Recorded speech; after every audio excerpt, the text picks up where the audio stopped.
Buon Natale, Holmes. Buon Natale, Watson. Lei cosa ne pensa dei cappelli?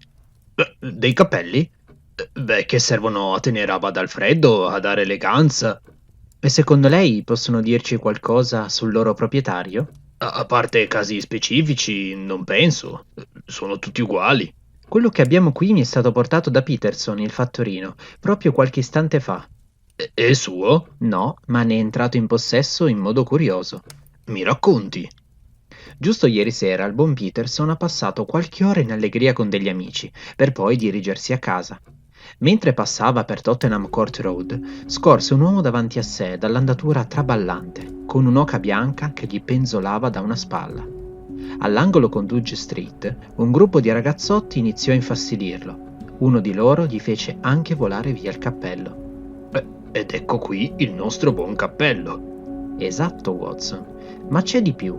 L'uomo, arrabbiato, alzò il bastone per scacciare i ragazzini, ma mandò in frantumi la vetrina del negozio alle sue spalle. Peterson si era avvicinato per difenderlo, ma l'uomo, evidentemente spaventato, vedendolo arrivare in divisa si spaventò ancora di più. Lasciò cadere l'oca e se ne andò a gambe levate. Peterson rimase così da solo con l'oca e il cappello. Una situazione davvero singolare. E Peterson non ha pensato di restituire tutto allo sconosciuto? Proprio qui sta il problema. L'oca aveva un biglietto legato alla zampa che diceva «Per la signora Henry Baker» e il cappello ha stampato sulla fodera le iniziali H e B. Ma lei ha idea, Watson, di quanti Henry Baker esistano qui a Londra? Temo che sia un nome piuttosto comune. Esattamente. Per questo il buon vecchio Peterson ha pensato di portarmi sia l'oca sia il cappello, nella speranza che ritrovassi il proprietario. Ma non vedo l'oca. No, Peterson l'ha portata a casa per mangiarla con la famiglia. Del resto non poteva essere più utile di così. Il cappello invece mi ha dato molte informazioni. A me sembra un comune cappello. Lei non guarda con attenzione, Watson.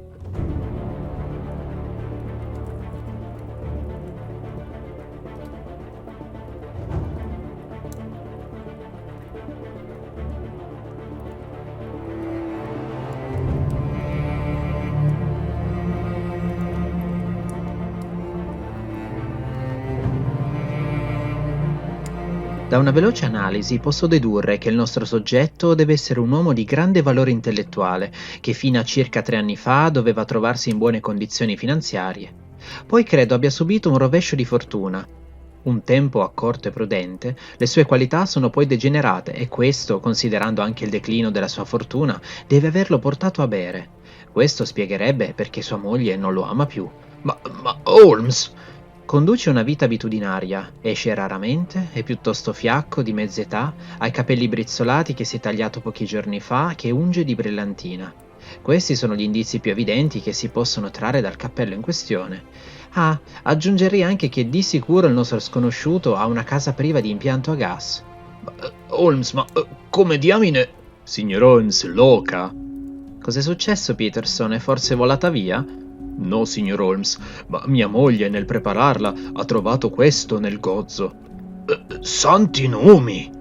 Per Giove, Peterson, avete idea di che cosa avete trovato? Una pietra preziosa deve valere una fortuna. È il carbonchio azzurro, rubato qualche giorno fa al Cosmopolitan Hotel alla contessa di Morcar. La ricompensa per il ritrovamento è di 1.000 sterline. Il carbonchio azzurro! Ho letto la notizia sui giornali.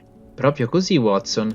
James Ryder, sovrintendente dell'hotel, aveva accompagnato il signor Joe Horner, idraulico, nell'appartamento della contessa per una riparazione. Il sovrintendente si è allontanato per un'incombenza e al suo ritorno Horner era scomparso. La scrivania era stata forzata e il carbonchio azzurro rubato. Catherine, la cameriera, ha udito il grido disperato del sovrintendente. Horner è stato arrestato? Naturalmente, ma il carbonchio era sparito. Lui si è dichiarato innocente. Presto, Peterson, abbiamo tra le mani un caso estremamente interessante e dobbiamo agire con astuzia. Vada da tutti i giornali e pubblichi questo annuncio. Trovata all'angolo di Gough Street un'oca e un cappello di feltro nero. Il signor Henry Baker può avere entrambi gli oggetti richiedendoli al 221B di Baker Street alle 18:30 questa sera stessa. Vada, Peterson, per ora il gioiello lo terrò io. Ah, Peterson, nel tragitto si fermi a comprare un'oca e me la porti qui. Pensa che Harry Baker leggerà l'annuncio? Ne sono certo. Dobbiamo capire come il carbonchio sia passato dalla stanza di quell'hotel al gozzo di quell'oca. Crede che Baker e Horner siano complici? È presto per delle conclusioni, Watson. Dobbiamo essere cauti.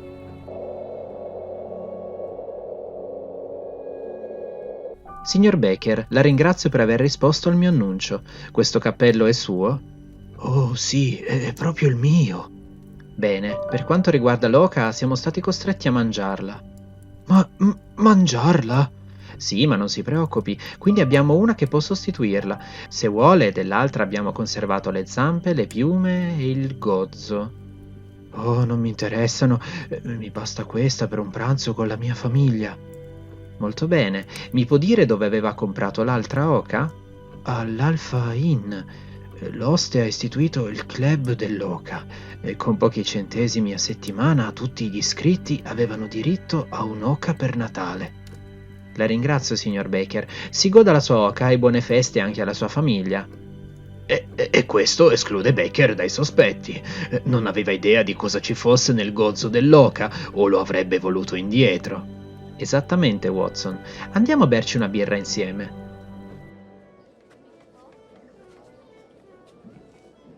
Le mie oche? Non abbiamo oche, signore. Ah, ma un vostro cliente, Harry Baker, non faceva che lodare la bontà delle oche del vostro club. Ah, sì, il club. Le oche le ho comprate da un rivenditore di Covent Garden. Quale precisamente? Un certo Breckinridge.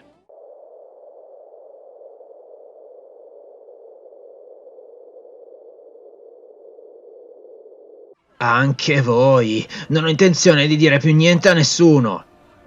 Chiedo perdono, volevo solo sapere da dove arrivassero le oche. Non capisco perché vi scaldiate tanto. È tutto il giorno che vengo perseguitato. Dove sono le oche? Chi le ha comprate? Da dove vengono? Ora basta! Non dirò più nulla! Toglietevi dai piedi! Peccato, Watson, non possiamo risolvere la nostra scommessa. Scommessa? Quale scommessa? Vede, ho scommesso col mio amico che quelle oche venissero da un allevamento di campagna. Beh, allora vi dico che avete perso la scommessa. Quell'oca è stata allevata in città. Non ci credo. E io vi dico che è la verità. È impossibile. Senta, ne vuole sapere più di me che vendo oche da quando sono bambino? Non riuscirete a convincermi del contrario. Sono allevate in campagna. Vogliamo scommettere? Che scommessa sia? Una sovrana, anche se mi sembra di avere già vinto. Ah sì? Beh, ecco il registro dei fornitori, legga lei stesso. Signora Oakshott, 117 Brixton Road, 24 oche vendute al signor Windigate dell'Alfa. Ah, ve lo dicevo io, allevate in città. E ora datemi la mia sovrana. Vi siete fatto ingannare come un bambino, signore.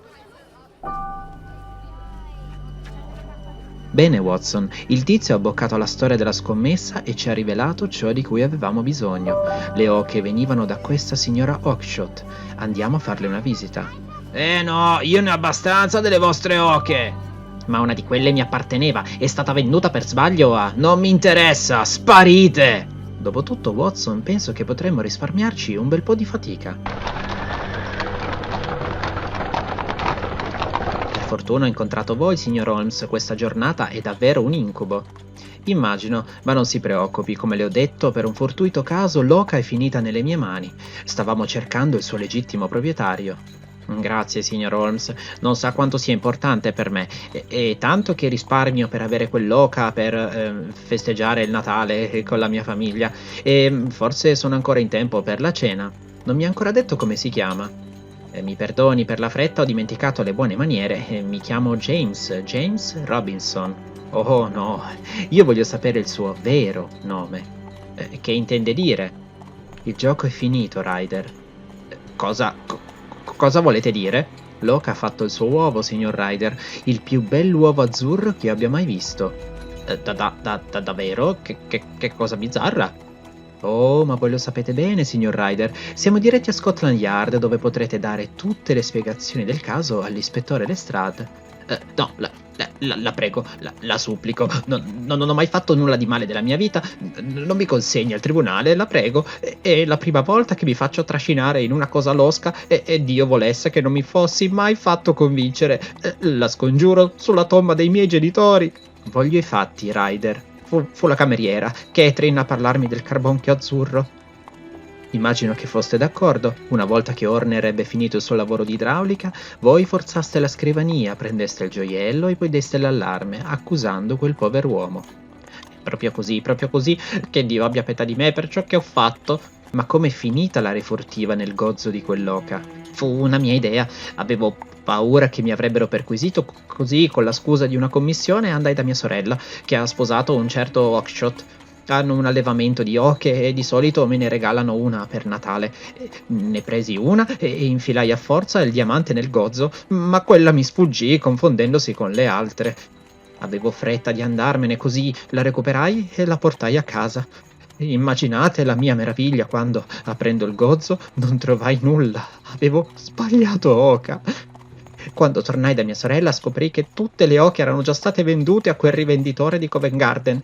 È tutto il giorno che cerco di farmi dire dove siano finite e adesso ho su di me la vergogna del marchio di ladro senza nemmeno aver sfiorato quella ricchezza per cui mi sono rovinato la reputazione. Che Dio abbia pietà di me. Fuori di qui. Che cosa, signore? Ho detto fuori di qui. Voglio che lei lasci l'Inghilterra stasera stessa. Senza la sua testimonianza le accuse contro Horner cadranno e lui verrà rilasciato. Grazie, signore, che il cielo vi benedica. Nessun ringraziamento. Fuori.